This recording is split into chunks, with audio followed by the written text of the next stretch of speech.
Renew करवा के लगाएं, तो बजाय इसके कि वो 2 महीने मज़ीद आपका visa. Welcome back to my YouTube channel. So this video is only for engineers. मैं आपको ये आसान तरीन तरीका बताऊंगा, ख़ास तौर पे इंजीनियर्स को ऑस्ट्रेलिया आने के लिए, जो बहुत ही कम पैसे में आप आ सकते हैं।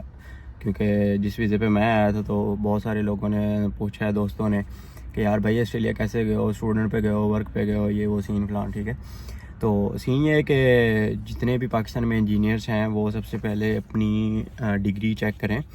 लेवल 2 के जितने भी इंजीनियर्स हैं वो ऑटोमेटिकली वाशिंगटन अकार्ड में रजिस्टर्ड होते हैं।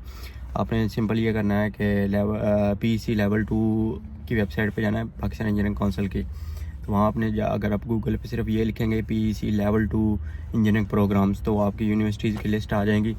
पंजाब की, इस्लामाबाद की, हर सूबे की ना वहाँ एक लिस्ट आ जाएगी। आपने वहाँ 3 चीज़ें चेक करनी है, आपकी यूनिवर्सिटी का नाम है या नहीं है, पहली बात। दूसरा ये कि आपका बैज है या नहीं है, और तीसरा ये कि आपकी डिग्री। लेट्स सपोज हमारी यूनिवर्सिटी 5-7 किस्म की डिग्रीज़ करवा रही है, लेकिन जो पीसी लेवल 2 में आती हैं वो सिर्फ टेक्सटाइल इंजीनियरिंग और पॉलीमर इंजीनियरिंग आती है, और पॉलीमर इंजीनियरिंग के सिर्फ 2 बैजेस आते हैं, और हमारे टेक्सटाइल वालों के शायद 12 से लेकर ऑनवर्ड हैं, अभी 18 तक हैं शायद 6 बैजेस। तो ये अगर सबसे पहले तो ये आप चेक कर लें, आप सेल्फ चेक भी कर सकते हैं। ठीक है, तो इसमें कोई इतनी बड़ी रॉकेट साइंस नहीं है कि आप कॉल करें कि यार भाई टाइम दे दें मुझे ना, मैंने आपसे पूछना था कि मेरी डिग्री यूनिवर्सिटी में वाशिंगटन अकार्ड में आती ही नहीं आती। ठीक है, दूसरा स्टेप ये है कि आपने अपनी वैलिडिटी चेक करनी है। बेसिकली जब आप ग्रेजुएट होते हैं तो उसके 2 साल के अंदर अंदर आपने ये वीज़ा फ़ाइल करना होता है।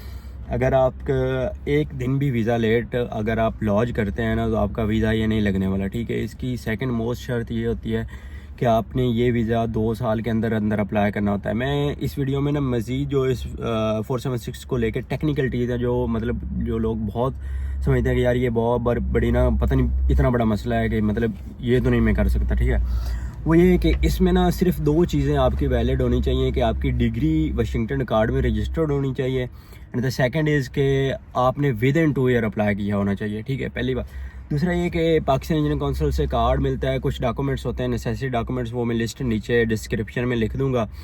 तो वो डॉक्यूमेंट्स आपने पूरे करने हैं। सिंपल से डॉक्यूमेंट है, एफआरसी बनवानी है नादरा से, पासपोर्ट हो गया, पीसीसी हो गया, पुलिस क्लियरेंस सर्टिफिकेट हो गया, और इसके अलावा पाकिस्तान इंजीनियरिंग काउंसिल का कार्ड लेना है आपने।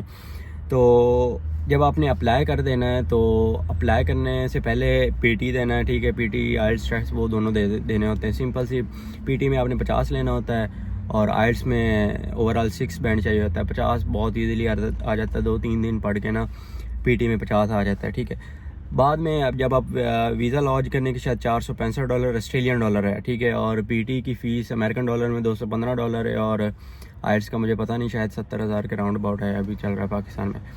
तो जब आप वीज़ा लॉन्च कर देते हैं तो आपने जो स्टेटस चेक करना होता है ना, वो ये कि सम टाइम लोग पूछते हैं कि यार मेरा वीज़ा कितने टाइम में आएगा। तो भाई सीधी सी सिंपल सी बात है, ये लक पे डिपेंड करता है। ठीक है, 2.5-3 साल में भी लोगों के वीज़े आए हैं, 3.5 साल में भी आए हैं, मेरा 11 मंथ में आया था। ठीक है, तो जब अगर अभी तो प्रोसेस शुरू है ना, मतलब वीज़ा दे रहे हैं, ऑस्ट्रेलियन गवर्नमेंट वीज़ा दे रही है, तो जब कभी भी वो वीज़े को पास करेंगे तो ऑब्वियसली उसमें थोड़ा बहुत टाइम ज़्यादा लग ही जाता है।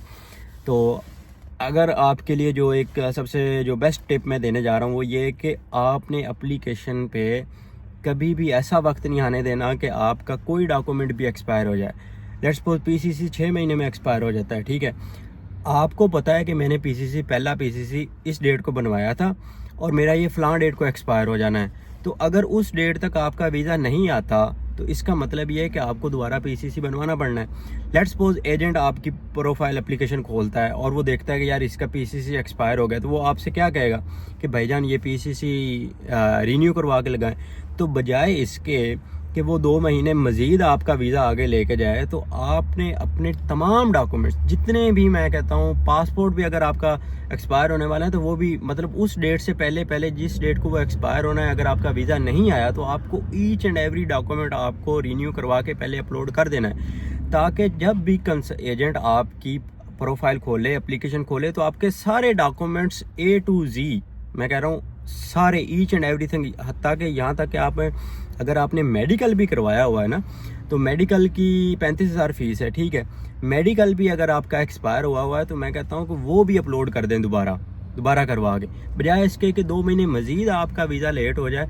तो मेरे साथ भी यही हुआ था कि मेरे जितने भी डॉक्यूमेंट्स हैं, मैं कंसल्टेंट के पीछे, मैंने तो कंसल्टेंट के थ्रू किया था। खैर ये सेल्फ अप्लाई भी कर सकते हैं। उसका ये कि आपने ईमी अकाउंट बनाना है, सिंपल सा, ऑस्ट्रेलियन वेबसाइट पे, ठीक है, ऑस्ट्रेलियन इमिग्रेशन वेबसाइट पे, वहाँ ईमी अकाउंट बनाएं और उसकी सब क्लास 476 में जाके अपनी प्रोफाइल एप्लीकेशन कंप्लीट कर दें। कोई इतनी बड़ी रॉकेट साइंस नहीं है, मेरे दोस्तों ने किया है, ठीक है। मैंने तो, मुझे तो तब पता ही नहीं था, लेकिन मुझे लोग ये कहते थे कि यार टेक्सटाइल का तो लगता ही नहीं ना, ऑस्ट्रेलिया में टेक्सटाइल कहाँ से आ गई और ये वीज़ा तो लगेगा ही नहीं।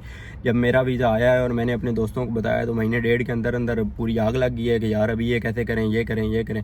खैर मैं इसलिए ये कह रहा हूँ कि जिनके पास ये अपॉर्चुनिटी है वो फाइनल ईयर में ही आइल्स या पीटी की तैयारी करें, ठीक है, और साथ में ही इसका अप्लाई कर दें, क्योंकि ये मतलब वन टाइम अपॉर्चुनिटी है ऑस्ट्रेलिया में आने की।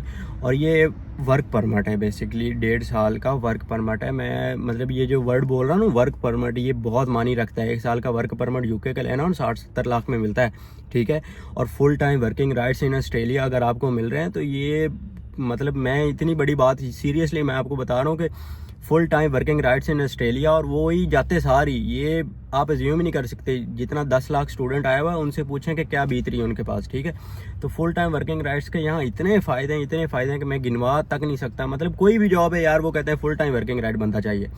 तो सीन ये है कि आप अप्लाई करें और उसके बाद अपनी एप्लीकेशन अप टू डेट रखें, मोस्टली अप टू डेट रखें। मोस्ट टाइम आपका कभी भी आपकी एप्लीकेशन पे ऐसा वक्त नहीं आना चाहिए कि आपकी एप्लीकेशन में कोई डॉक्यूमेंट भी एक्सपायर हो जाए, ठीक है। तो उसके बाद जब आप ऑस्ट्रेलिया आ जाते हैं तो वो मैंने दूसरी वीडियोज़ में बताया था कि जो नेसेसरी काम होते हैं। खैर तो लेकिन इस वीज़े को लेकर मैं ये बताऊँ कि आपके पास फुल टाइम वर्किंग राइट होते हैं, ठीक है। अगर आपकी शादी हुई है तो आप इस वीज़े की बेस पर अपनी वाइफ को और अपने बच्चों को भी साथ ला सकते हैं। सिर्फ $215 ऑस्ट्रेलियन डॉलर फ़ीस होती है, वो आपने देनी होती है इजाफी। तो उसके अलावा आपकी वाइफ के पास भी फुल टाइम वर्किंग राइट्स होते हैं। अगर वो इस काबिल है कि वो आपकी सपोर्ट कर सकती है तो वो भी मतलब आपको बहुत ज़्यादा, तो ये 1.5 साल जाओ बेसिकली, जो सबसे पहला टाइम होता है 6 महीने साल का एक स्टूडेंट के लिए सबसे मुश्किल टाइम होता है फिट होने के लिए। तो वो 1.5 साल आपके पास फुल टाइम वर्किंग राइट होते हैं। आपको कोई टेंशन नहीं होती फ़ीस देने की, आपके मतलब खुला टाइम होता है काम करने का। आपको 38-40 आवर्स या 25-30 आवर्स आपको ईजिली काम मिल जाता है। तो अगर आपको शुरू में ये 1.5 साल आपकी कमाई भी अच्छी हो जाती है, सारी चीज़ें हो जाती हैं, तो ये मैं समझता हूँ बहुत अच्छी चीज़ है। और आपको हर इंजीनियर को स्पेशली ये करना चाहिए। हमें तो पता ही नहीं था, तो अभी जब लोगों को पता चला है तो इसके बारे में अवेयरनेस होनी चाहिए। तो सिंपल सी चीज़ें हैं, इसमें कोई बड़ी इतनी रॉकेट साइंस नहीं है। आप सेल्फ भी अप्लाई भी कर सकते हैं। और बाकी जी इसके बेनिफिट्स हैं वो मैंने आपको बताया कि full time working rights in Australia होते हैं।